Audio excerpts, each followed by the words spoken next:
where you are one of the, 20 or 30 women for something. And I said, this name, something struck me about you. And I said, let me do a research. And I told my secretary to send you a letter. And I was so happy that you accepted at the first go, So we didn't have to kind of convince you, please, please, please. So I was really happy. No, very happy always, always happy to talk about what it is, because it's an odd kind of. Hi, Rupa. Hi, Rupa.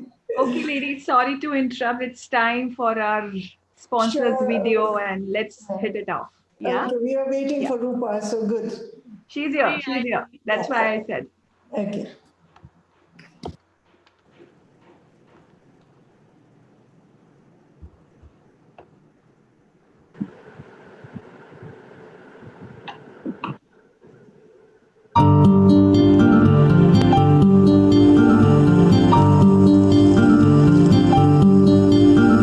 With 25 acres of breathtaking beauty and absolute tranquility, Madhuban Resort and Spa exemplifies luxury that is soaked in tradition. Madhuban is a home away from home. With his vast, enchanting gardens, Team Madhuban always awaits to give you service with a smile. Adding to that, the aromas of cuisines from around the world makes Madhuban a perfect wedding destination.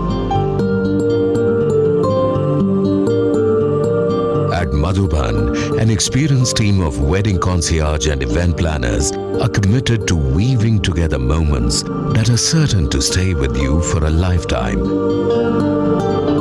Because moments as special as your wedding need a destination as special as Madhuban. Madhuban Resort and Spa, luxury soaked in tradition.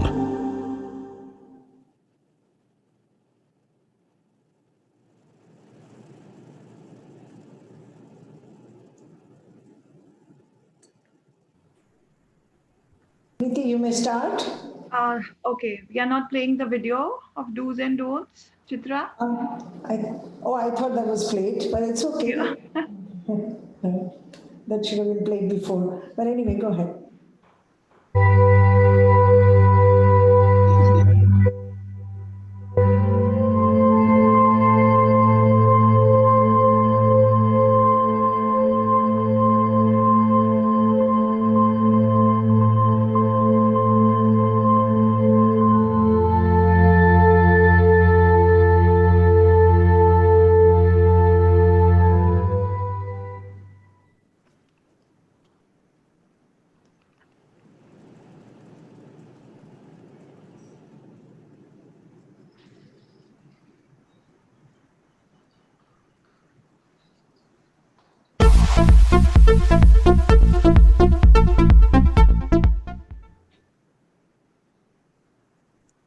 All right. Good evening, FLO Ahmedabad members. It gives me great pleasure to stand on this strong platform and work for the empowerment of women by the women. My name is Deepa Mehta. I'm the Joint Secretary of FLO Ahmedabad Chapter. FLO was established in 1983 as a division of the Federation of Indian Chambers of Commerce and Industry. I'm sorry about that. Which is the apex body of industry and commerce in India. FLO has 17 chapters and over 8,000 member entrepreneurs and professionals pan-India. Over the years, we have had the good fortune of hosting many esteemed guests and dignitaries, and today's guest is none less. As we have today with us, Mrs. Deepa Gopalan Wadhwa, retired Indian Foreign Service diplomat who represented our country abroad. Before I invite our chairperson, Mrs. Taruna Patel, to give her welcome address, I would like to say a few words about her. Mrs. Taruna Patel, with an eye for perfection, shouldered the responsibility as CEO, MTC Engineering Limited, and in 2009 of Madhuban Resort and Spa, both division of Elecon Group of Companies. Madhuban Resort and Spa is the only 5-star resort in Gujarat. She is a strong believer of corporate social responsibility, and her beats of philanthropy defines her humility and empathy. I would also like to welcome Mrs. Roopa Patel, moderator for this evening's event. Rupa is our past chair, FLO Ahmedabad Chapter, and has been a member of FLO since last 10 years. Currently, she is also a governing body member of FLO national level. Now I'll ask our chairperson, Mrs. Taruna Patel, to introduce our honorable guest, Mrs. Deepa Wadhwa. Over to you, Taruna ji. Thank you, Nidhi. Very good afternoon to all my FLO friends from Ahmedabad chapter and also Pan India. And a very good afternoon to you, Mrs. Deepa Wadhwa. Deepa Gopalan Wadhwa has been a distinguished career diplomat who joined the Indian Foreign Services in 1979 and retired in December 2015. She is a graduate from Madras University with an undergraduate degree in chemistry and a postgraduate degree in English literature. Years ago, perhaps, in 1977 or 78, our guest of honor today was faced with two broad choices: get married and follow the traditional blueprint of many homemakers, or to take up a career. With limited career choices at that time, she chose civil services and then made it to the prestigious world of the Indian Foreign Services. Perpetually battling the male prejudice, especially in the field of IFS, where women were a rarity, she went on to make India proud and women even prouder as the ambassador of India to Japan from 2012-15, in Qatar 2009 to 2012, and Sweden in 2005 to 2009. She was concurrently accredited as ambassador of Latvia from Stockholm and Republic of Marshall Islands from Tokyo.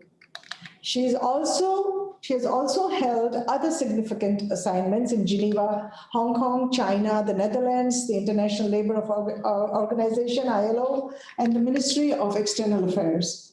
Friends, it is my pleasure and honor to welcome a true achiever and diplomat par excellence, Mrs. Deepa Gopalan Wadhwa. Truly an inspiration to Indian women, our dignified guest of honor has dealt with a plethora of diplomatic issues related to our country's relations with Pakistan, China, and Japan, and has also forefronted our country in Qatar, where there surely would have been cultural clashes when dealing with a woman leader. Just as FLO works for the betterment of women and making them self-sufficient, Mrs. Deepa Wadhwa strongly believes and advocates that every woman must dare to dream, truly understand what their innate skills are, and then follow that dream. She also points out that there may not be any need for hyperfeminism, as she feels women bring their own identities to the workplace, including empathy, intuition, and understanding. No mean feat for a woman who, apart from her own illustrious career as a respected diplomat, also has devoted much time for the betterment for the world at large, having participated in international conferences and negotiations related to climate change, sustainable development, disarmament, and human rights. She was instrumental in the active promotion of India's economic interest in areas of trade, technology, investments, and energy security during postings in Europe, the GCC, and Japan. There is a lot that I can keep on talking about her, but let's start our conversation with the gracious and extremely poised and beautiful Mrs. Deepa Wadhwa. But before that, Deepa, I would like to present a gift for you as our esteemed guest today. So Chitra, can you please play the slide? And Deepa, this is an invitation to come and visit us in Gujarat and stay at the luxurious Madhuban Resort and Spa, which is in Anand. So anytime you decide you need a vacation, please come and visit us. Thank you. And before I pass on to Rupa, I will start by maybe asking you a question. You are such an inspiration to women, having led and represented our country in so many places, and your dreams of achievement of flying the Indian flag all over the world. From your experience, what would you advise the women of today seeking such career options, as you strongly believe that women should dare to dream and follow them in a focused way without getting daunted, to have the courage and determination to speak out when necessary? So in a nutshell, what would your advice be for the do's and don'ts to the girls, to the young girls wanting to have a career in the Indian Foreign Services, IFS? That is my question to you. Thank you so much, Taruna. First of all, rather an overwhelming introduction. I'm really honored to be here, to be addressing the women of FLO. I think I mentioned earlier that I have an old association with FLO, which goes back almost 35 years, when I was fortunate to host a delegation when I was in Beijing. Second thing that I must say before I answer your question is thank you so much for that invitation, that gift. It's wonderful. Do you know why? I'm ashamed to tell you, but I've never visited Gujarat, and it's very, very high on my bucket list. So I really yes, am going to take up that offer and be there. So thank absolutely. you so much. We look forward to that. Absolutely. We look forward to receiving you here. Yeah. Thank you very much. Yes, and what would my advice to be to girls? You know, really, one, of course, is to dream. And I think young people do dream a lot today. But to think that they should choose this as a career if they feel that their innate personality is suited to that. And what is it? It is traveling the world. It's interacting with different kinds of people of different nationalities. So you've got to be adaptive, and you've got to really like people. And you've got to love your country a lot and feel very proud about it and know India very well. Because you are representing your country, you're flying the flag, you've got to be convinced about this product that you're marketing, which is your own country. So this is what I would say to young people. And it's really been a wonderful, wonderful career. I have no regrets whatsoever. I hope I answered your question, Taruna. No, that's really nice. You know, the youngsters do need somebody to give them a push and encouragement whenever they're selecting a career which is, you know, out of the normal that you mentioned in some of your interviews. You know, either be a doctor, an engineer, or you know, a chartered accountant. You chose something different, and if anybody who's thinking of doing something like that. Definitely a word from you would make a difference. And I'm sure Rupa has a lot of questions, you know, about a woman working abroad, and especially for our country, and the kind of things you must have experienced. So we'll hear from Rupa, and I'll let you take over, Rupa. Thank you. Thank you, Taru. I welcome our at least 3 Ds, the diplomat, the distinguished, and the really beautiful, honored guest that we have. Can Rupa, your voice is a little lower. Can you just either come closer, or it's not very clear? Oh, it's not clear? A little clear. Louder? Yes, I've done the settings. Okay, better. Okay.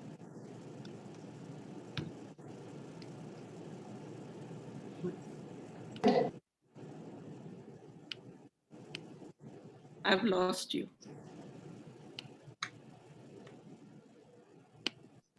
We can hear you. So we can see you. I've lost you. Okay, now I found you. Okay. All right. Okay. I was going to re-enter. So the 4 Ds: dignified, diplomat, and distinguished. And I want to send you a virtual coffee with tea cakes, because that's the day. Thank you so much. So let me start with Deepa the person. Were you always sure about your career path? And were you clear with your life choices? No, absolutely not. You know, I think like every other young person, you keep changing your goals. So I very often say to young people, that is perfectly fine to change horses midstream, because I think I started off as all, young girls of my generation, saying that, oh, what did girls became doctors and men became engineers. So yes, I did want to do medicine.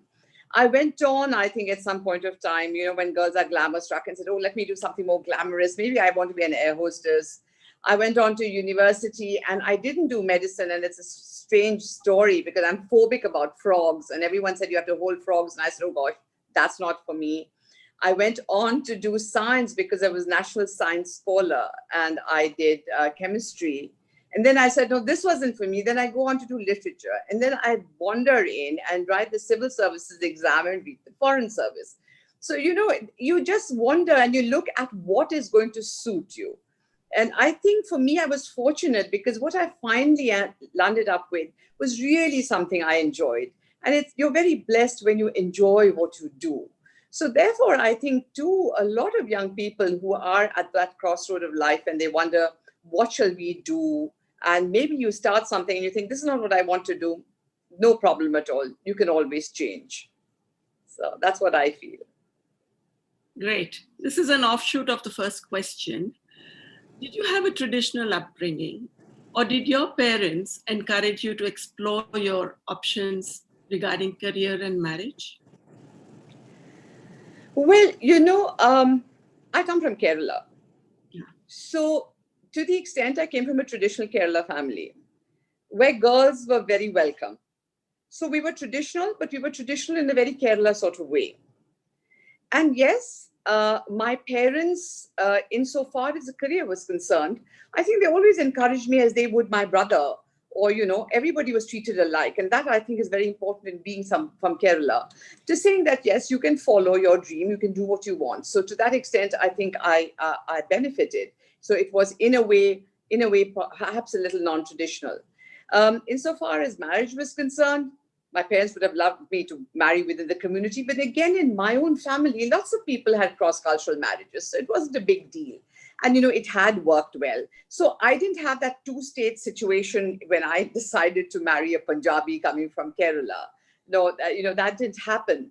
But I think, my career choice itself for the foreign service, my parents would have perhaps preferred if I had joined the IAS or some other service which would have kept me in India rather than have me travel around the world to begin with. I was very young. I was in my early 20s. You're very lucky. They let you go. Yes. So, that's right. Yes. So diplomacy and building bridges has been your life's work.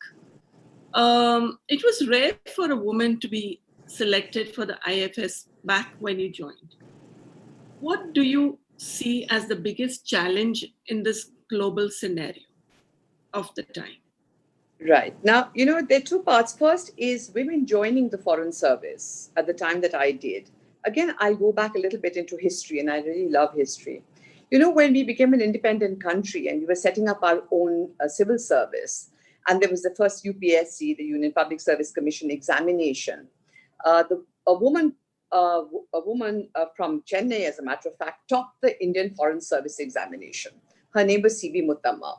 But before that, actually, there had been a huge debate. Should we let women into the foreign service? Should we send Indian women out as diplomats? And this was a debate in which Prime Minister Nehru participated, and I must say with ambivalence, wondering whether he should be done or not. But I think what prevailed was that we really, at that point of time, were looking at equality for everybody and discrimination against nobody. And so they said, fine. And this lady did join, the very first year, 1949. And she really had to struggle. Would you believe it? She passed the examination, but no embassy in the world would take her. So starting from then, it was very difficult. But I think those who went before me made the path much easier by the time I had joined. And I joined in about 30 years after her. But even so, it was not an easy career choice. And I'll tell you this, it's a very interesting thing, because I went for my UPSC interview. I was all of 22. I went for the UPSC interview, and the chairman of the board, as I entered the room, you can imagine how nervous you are, you're young. He said to me, so you want to marry a cook, he said. And, I was I just stopped in my tracks. And I said, I beg your pardon, sir. He said, so you want to marry a cook? And I said, I don't understand what you're saying. And he said, oh, you want to join the foreign service. Who's going to marry you? So you'll have to marry a cook who will travel with you around the world.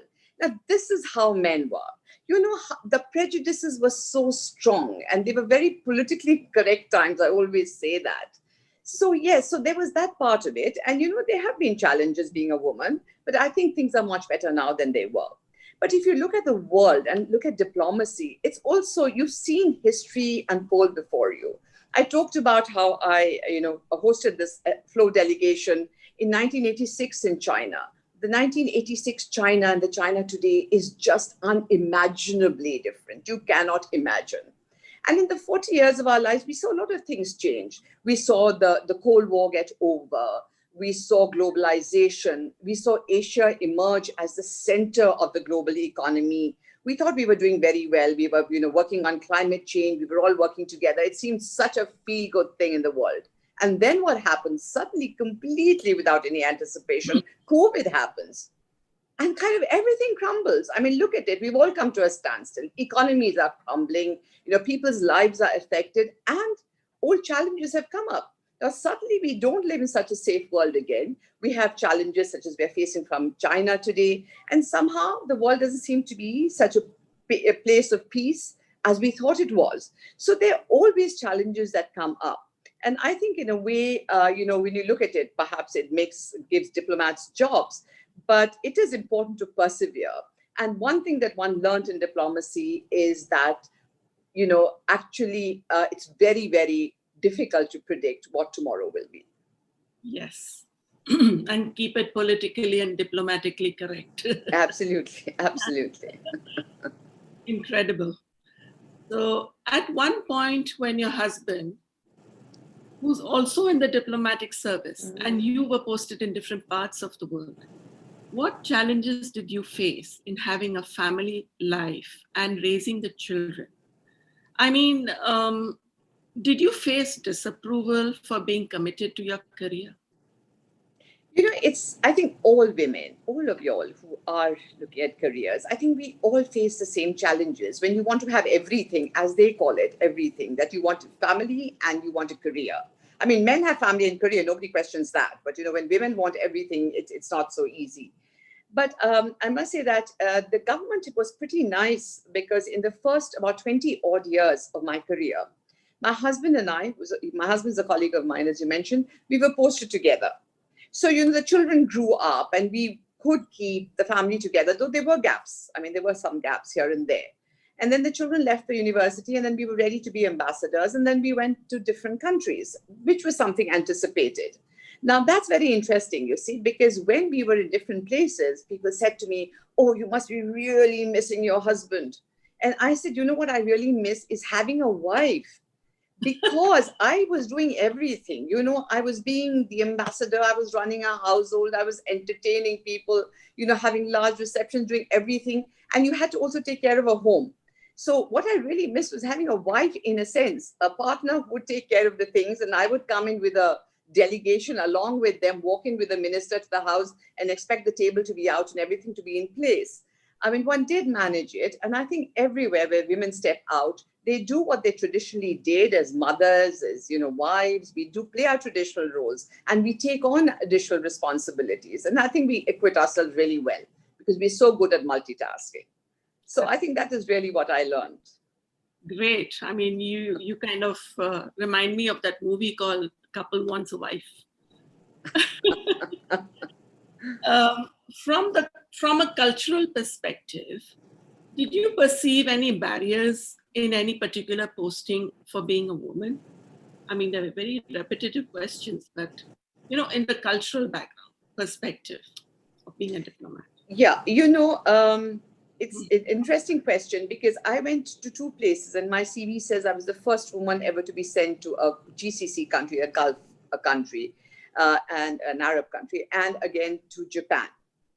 And in fact, the fact of me being the first woman was raised by my own male colleagues who said, oh, what are you going to do, in an Arab world? What a mistake. What are they doing sending a woman to the GCC? And similar comments came my way when I was going to Japan. So I think much of the prejudice also lay in the minds of others. Now, I will tell you about cultural differences. Of course, there are cultural differences in every part of the world that you go to. It's there in the West also. And I recall in the postings that I've done in Europe, or I did a lot of UN work and in a lot of multilateral negotiations, I wore a sari, I wore a bindi, I wore a nose ring, and it was so difficult when you talk to say that, look, I may look exotic, but I'm talking sense and listen to what I'm saying, right? Okay. And you need to really to go past, because those prejudices are as deep in Western cultures as they're in other parts of the world. I must tell you that. But it was, again, very interesting that, first of all, acceptability of cultural differences, the fact that I was a woman in different cultures, the acceptability, again, was because I was representing India. And, that made all the difference. They would deal with anybody who represented India. And we are a very great country. And I think I found that both in Qatar, where I was ambassador, and when I was in Japan. And I must say, before that, I was in Sweden, which, is extremely a gender-friendly country. So, that was really, it was a breeze. But when I went to Qatar and I went to present my letter of credentials, when you present your credentials as the ambassador, the Emir of Qatar, he said to me that I am so pleased that India has sent a woman as ambassador. Nice. And, it was really something that, and I know he said it from his heart. And I really didn't, I don't know what the others felt about having to deal with a woman, but they didn't show it. And I think I was as effective as anybody else could have been. In fact, in the Arab world, it gave me an advantage. Do you know, male ambassadors could not really meet the Arab women because, they're kind of pardanishin, they don't come out. But I had a lot of very, very powerful Arab women friends. And that really helped me in some areas, and to get things done. Sometimes wives are very powerful, behind the scenes. And so that really worked in my favor. Correct. I mean, I'm facing the same with, I'm involved in the Shrek countries, and they look up at Indian women so well. I mean, they say you're luckier than us. But I understand what you're saying. Yeah. Proud moment to be an Indian, actually. Absolutely. So since you are now the chairperson of India-Japan Friendship Forum, from FICCI, what can the Indian and Japanese women entrepreneurs and professionals learn from each other? There certainly, on both sides, I think women represent very traditional societies. But I must say that we perhaps are miles ahead. Now, I do not know the reason why, because we are as conventional, as tradition bound. But somehow our women have had the courage to really break barriers, whether it's in diplomacy, whether it is scientists, whether they're entrepreneurs, they're professionals. So the Japanese, but certainly are striving to do this. And you perhaps have been reading recently that, their Prime Minister, Shinzo Abe, is just stepping down. But I remember when he became Prime Minister, I think one of his main targets was that he would bring about 30% women in all important positions. I don't think that happens because there's a lot of pushback. But, there are Japanese women entrepreneurs who are making a mark in the world, not only in Japan, but in the world. There are many fora. There is an international Japanese Women Business Association, and they have a meeting every year. There's a World Assembly of Women, which happens every year. And I think that's a good place to begin, where you start networking and you find women and you find out the kind of situation that is there. I think that's a good place to begin. And I'd be really happy to facilitate that. So that, under my chairmanship of the India-Japan Friendship Forum, I'd be very happy to get women entrepreneurs from both countries together. So I think you've just given me an idea as to what to do. Yes, and with that, priorities being advanced technical, but they need to kind of incorporate the women power so that their own GDP can boom. Absolutely. Okay, my second last question. Could you share with us a couple of impactful experiences of your career? Yeah, there's so many. I must tell you again, when you talk about young people who are listening and who even think of the Foreign Service as a career, it's a fantastic career because you really meet most exceptional people in different realms. And I think that continues even after retirement. I'm meeting all of you, absolutely exceptional women who made such a, mark wherever you are. So, you meet kings and you meet presidents and you meet prime ministers and things. And then there are some stories that, really, really stay by you. And one of them I'll tell you was, you asked me about cultural differences when I was in the Arab world. So one day when I was there, I got an invitation for the wedding of the son of the Deputy Prime Minister of Qatar. And when I looked at it, it was from the male side. Now you would wonder what that is. But in the Arab world, at least in the Gulf, the weddings from the boys and the girls are not only apart, but they're geographically apart. I mean, they could be in one part of the city and the other in the other part of the city. So I find myself invited to the male side where they're only men normally invited. So I politely send a note back saying, I think there's been a mistake. You perhaps don't realize that, the Indian ambassador is a woman. And so maybe I should be invited to the women's side of the event, the bride side of the event. And I get a call back saying, no, we would like you to come for the male, the bridegroom side, and to come to that. So I went with a certain amount of trepidation. I wanted to look, as inconspicuous as possible. I think I wore black or something, wanted to merge in because I know it's all male. And there I was, the only woman among about 2,000 to 3,000 men. And I stood there wondering, oh my God, what am I doing here? But you know what's so great about those guys? Nobody gawked. Nobody made me feel uncomfortable at all. So I met, I stood in queue, I met the bridegroom, people were very polite, and they made it as if it was the most normal thing happening. And here this, sari-clad woman in the middle of that. So, that was something that made me, told me a lot about the Arabs. First of all, hospitality, politeness, and the basic decency, the way they treated another woman. So that's one thing that I remember. I remember it with a smile, and I just remember the nervousness I felt being there, So that's something that really I recall. The other one is a more serious sort of thing. It's about, when you're abroad very often, one doesn't realize that we are dealing with different stratas of the Indian community.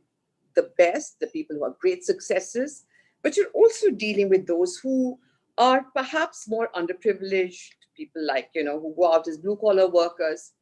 And there is this one story which I will tell you, which made such an impact on me, I was sitting in my embassy one day in Qatar, and then somebody came to me and said there was this woman with completely blood-stained clothes, and she wouldn't speak. And she had come into the embassy premises, and she was just completely, she was kind of in a stunned state of mind. She couldn't talk. So they normally never call me for these sort of things. Said, could I come and see, because it was a woman. So I went to see her. And she was just sitting there, and you could see, there were bloodstains all over her clothes, and she was sitting there in completely blank face. And we tried to talk to her. We talked to her in Hindi, we talked to her in Urdu, we tried to talk to her in Telugu. A lot of Telugu women there talked to her in Malayalam. And then I tried Tamil. I speak Tamil, and I spoke Tamil. And she looked up, and I realized she understood what I was saying. And then she opened her clothes, and the fold of her clothes was a machete, completely blood, full of cake blood. The place where she worked, the man had attacked her. Oh my God. Had attacked her because she obviously tried to repel his advances. And, he had cut open her head and her hand. And she wrapped herself, and she'd run from there somehow, and she'd made it to the embassy. And I recall that because, at that point of time, it was, of course, empathy for a woman, but empathy, how could they do it to a compatriot of mine? This was an Indian woman, this was a helpless woman. Oh, and, I remember asking people to take pictures of her right now, and then we took her off to the hospital. And I took those pictures, I got into the car, and I went to the police chief.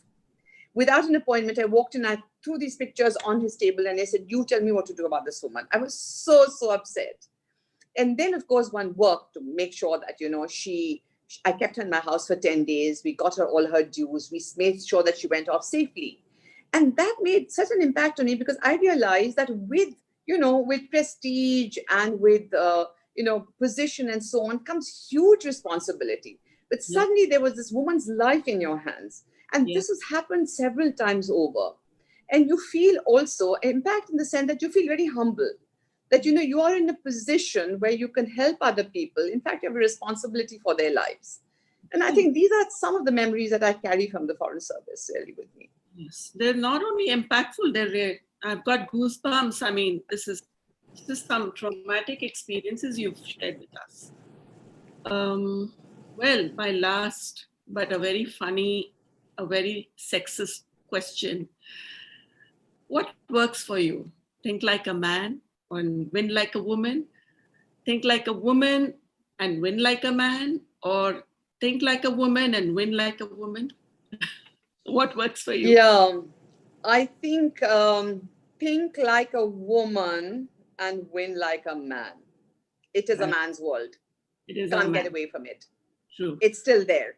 And it'll take a long time for that to change. And, you know, we're challenging it everywhere, at every level. It's not only people like us who are educated and, you know, who are privileged. But I see this new India. I see the tier 2 and the tier 3 cities. Young girls are educated, they're smart, you know, they want their place under the sun and they're getting it. But even so, you know, there's this whole thing about mansplaining. You're saying something and you're talking and you're talking and you're talking and, you know, you meet this sort of really blank kind of thing. And then the same man says the same thing and everybody's, wow, what a great thing did he say. You do live in that kind of world. So you do think like a woman, because I really believe in empathy. I look at things quite differently very often from where my male colleagues would, you know. But then I know that I want to win like a man because it is a man's world. Otherwise, I would not get the respect that I think I should. Sad thing to say, but that's the truth. Very sad. And definitely, I mean, physically we are, maybe might is right, but then we are the strongest sex. We produce 100% of the population. And still we stand where we are. That's right. Let's pray we have a better world for women later. I hand it over to Taruna. Yeah, wow, that was a very, very interesting story, that last one, and quite touching, like Rupa said. And I'm sure you had a lot of such experiences. And the beginning of the program, you mentioned that one of the thoughts that had crossed your mind was to be a flight attendant, because that's also a career that takes you around the world. And so just to share with you that I was working with TWA, Trans World Airlines, and based in the USA. And that was a very interesting life also, likewise. But of course, you're not working for the country, it's a career. That's the difference. And your career definitely has many, many interesting stories. So coming back to probably a closing question from me, and then we'll open for Q&A. Having led such a hectic life nearly all over the world, how have you transitioned now into a life of post being a diplomat? And also the diplomatic world has set of rules and norms which are very diligently followed. So how are you adapting to the chaotic life in the non-diplomatic world that we all are living? And right now is the COVID world. So I just wanted to know, how are you adjusting to that? You know, I think, again, for most people, I think it's much easier for a woman than it is for a man. I cannot tell you how worried I was when my husband was retiring. You know, because again, women, you know, I'm a mother, I'm a grandmother, which is a great place to be in. And so I transitioned fairly easily. It was wonderful not to have constant pressure. But I must say, I haven't said goodbye to the old world. I still do engage with areas to do with foreign policy and, you know, strategic studies. I am involved still, as you know, with Japan in this Indo-Japanese Friendship Forum. And I also do, I'm associated with some company boards and so on. So I keep busy, but, you know, to the extent that I want to. Now my time is manageable. And there were a lot of things that you can do when you stop working that you've always wanted to do. I mean, the hundreds of books you've bought and kept away and said, you know, read 10 pages of it and not been able to finish it, or, you know, to be able to read at leisure, to do gardening, to do the things that you wanted, to connect with people, you know, and realize what are the meaningful relationships. So I must say, I'm really, really enjoying this phase of my life. But I haven't completely said goodbye to the past. That is also, so I suppose that's the kind of balance which I've been fortunate to be able to keep. So you're multifunctional and multitasked, as most women are, and managing it very well. So do you miss your life as a world traveler, as a diplomat? in a diplomat position that you held so many years. Do you miss it? Honestly, yes. Okay. You do actually miss it. I mean, until this COVID came, really, we were traveling a lot, when traveled quite a bit.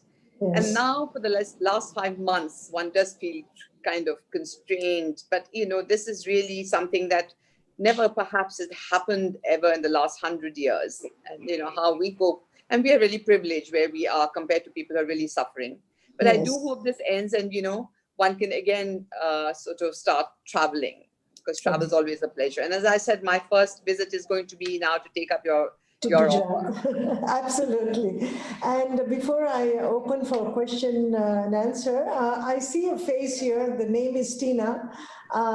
Is that a friend of yours, Deepa? Good God, Stina, I didn't see this girl here. Hi.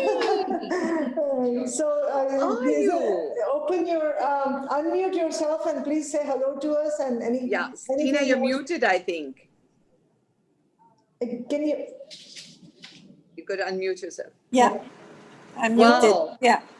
Hi. This is such a bonus. I can't even tell you. What a pleasure. Lovely, lovely to see you.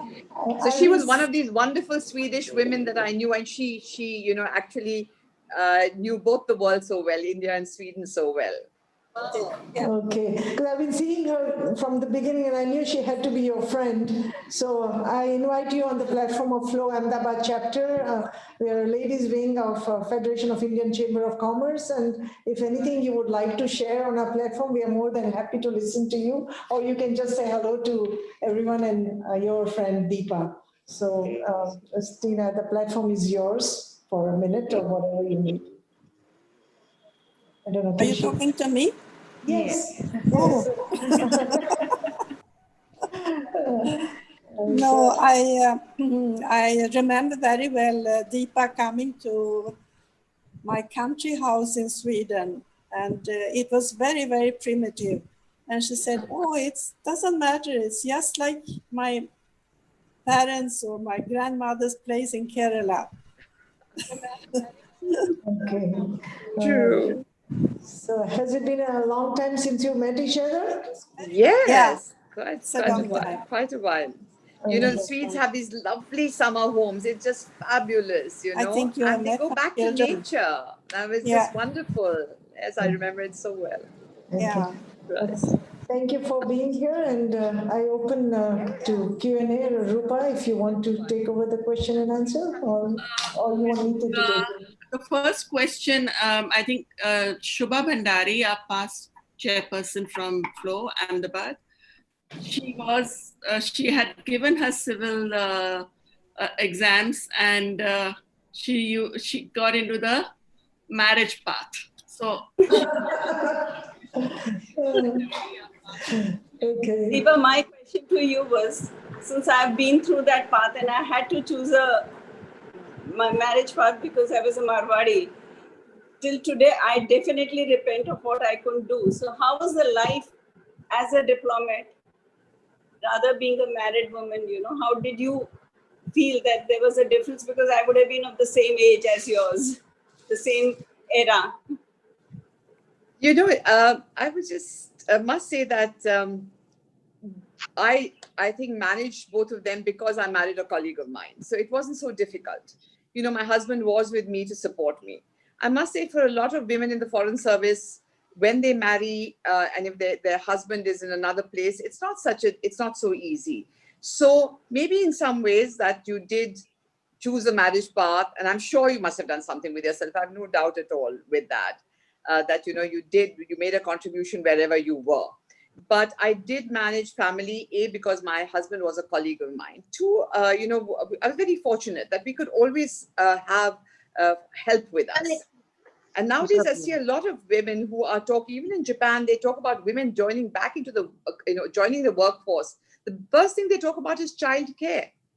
So I not only, I got married, I decided to have children, and you wouldn't believe it, I learned Chinese. Chinese is a very difficult language.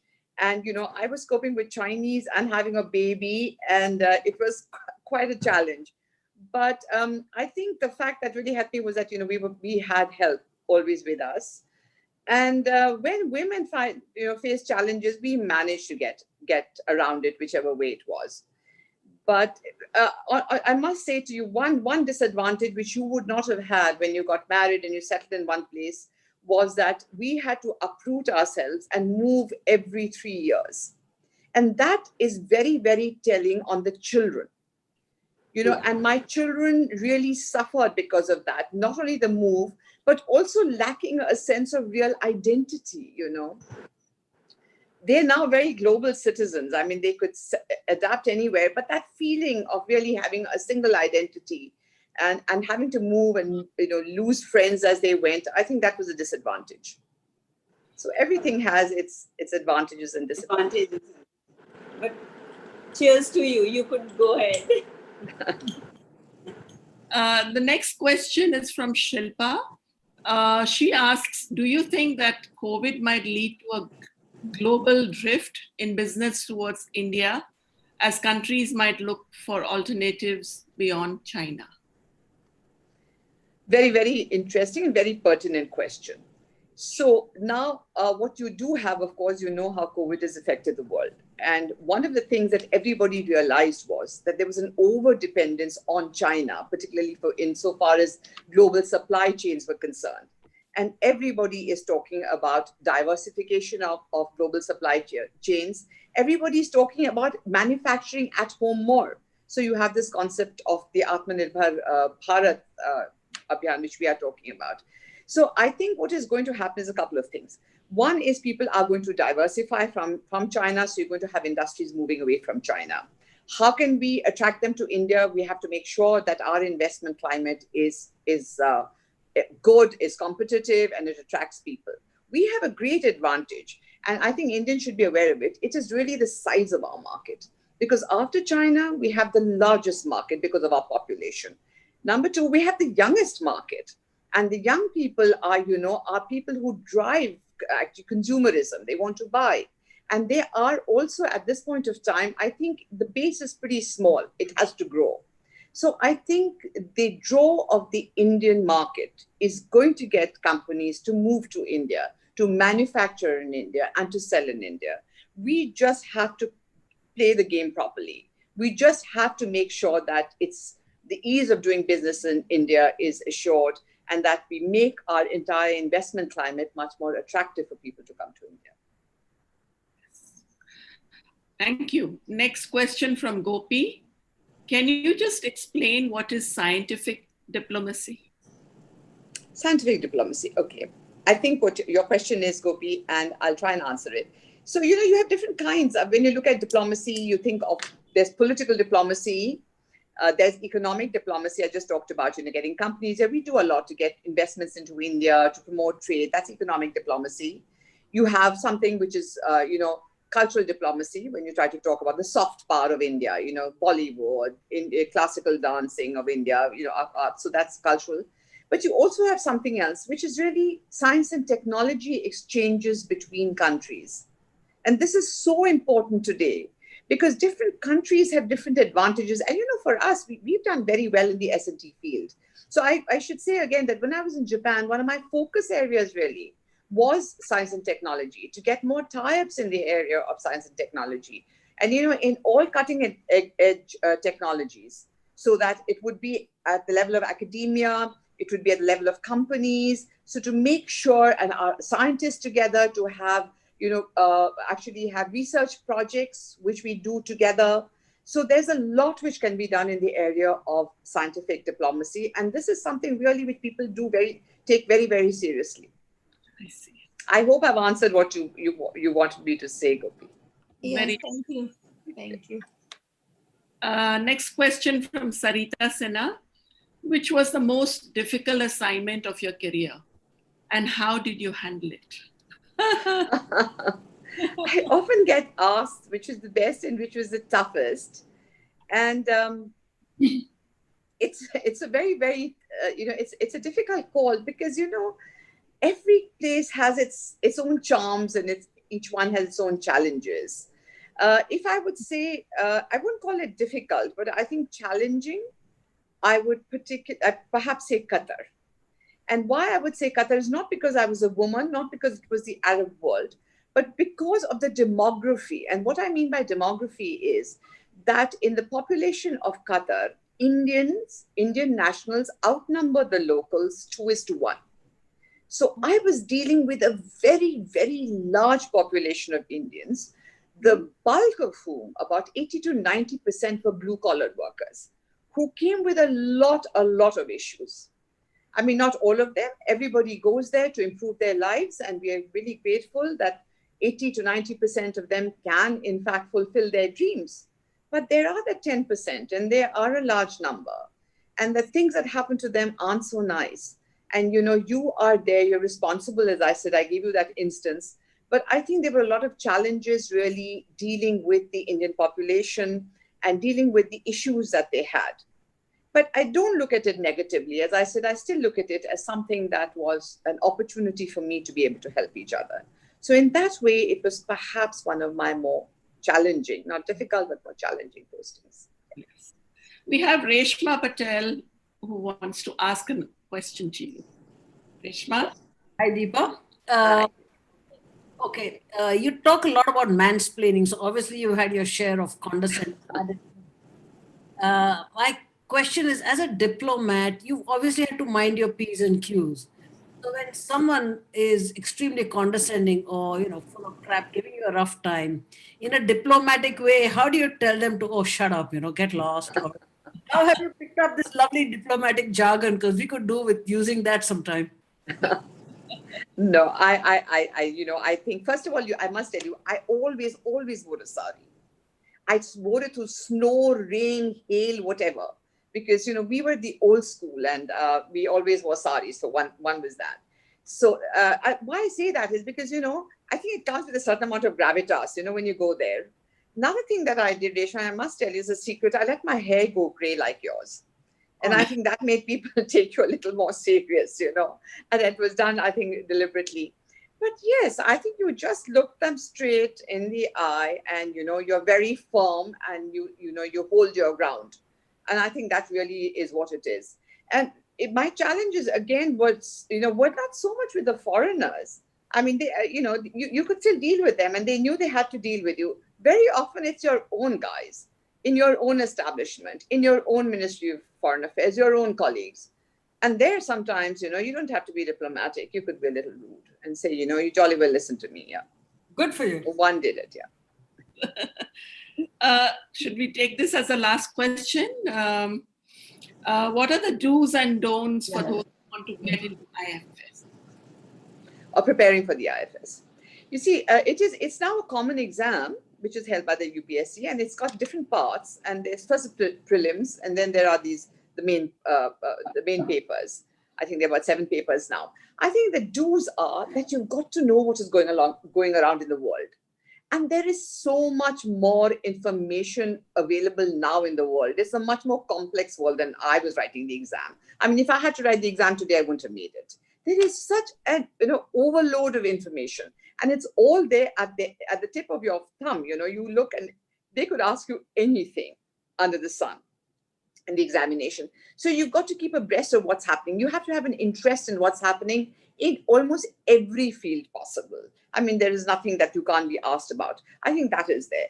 And then you've got to be able to be, you know, articulate. You should be good in, you know, communication, whether it's written communication or spoken communication is very important. So you should be able to write and express yourself well in whatever you do. The other thing is, I think you focus on 1 or 2 subjects, which is the main part of the examination, and that you have to be very, very thorough with. You have to really understand it. And this is a competitive examination. It's not a pass or fail examination as people do. So you have to be better than everybody else to be able to make it. Then, you know, maybe a few 100,000 write it, and you've got to be in the top 500, or for the Foreign Service, maybe the top 100 or so. So you have to be better than all the rest. So you have to bring another perspective and think differently and put it through differently. So that's what's really required, but it's not impossible, I could tell you, with all the young and smart people that we have. A lot of women, many more women today, are qualifying and opting for the Foreign Service than they did in my time. We were 2 in our batch when I joined in 1979. And now I find that there are batches where there are 5, 10 women who are joining. And, really wonderful women who are joining from all kinds of fields. In fact, we have one visually challenged girl who is a diplomat and is served in Paris. And she's wonderful, and one's so, so proud to see, India represented by a woman like her. Yes, sorry, that was Sania's question. Thank you. And one last, I'm sorry, but it's on a lighter note. Did you learn Punjabi? Or does Mr. Wadhwa talk Malayali? I have to confess that my husband, Anil, has done better understanding Malayalam than I have speaking Punjabi. I understand Punjabi because I know Hindi. But Malayalam, and the reason why he had to understand Malayalam is because I've always had a cook who's from Kerala. So if he wanted food from the kitchen, he had to understand a little bit of Malayalam. So he's done rather well on that front, I must say. Super. It was just so, what a lovely story. Lovely, inspiring life you've had. You've evolved so well. I'm sure each one of you have wonderful stories about what you've done. And I hope that I have an opportunity to interact with you. So when I land up in Ahmedabad, I look forward to coming and meeting all of you. Absolutely. You not only land up, you make plans to land up. And we are about an hour and a half from Ahmedabad, the Madhuban Resort and Spa. And Reshma is just down the road, half an hour further in Baroda. So we'll all make sure that you come to Madhuban, and the FLO gang will arrive here, and we'll have a big party for you. So, look forward to it. Thank you so much. And thank you for this bonus of Stina. I can't tell you what a pleasure it is. And before we do our vote of thanks, we're going to do a fishbowl pick for a winner today for everybody who's been on the event and listening to you. So I'll just pick one.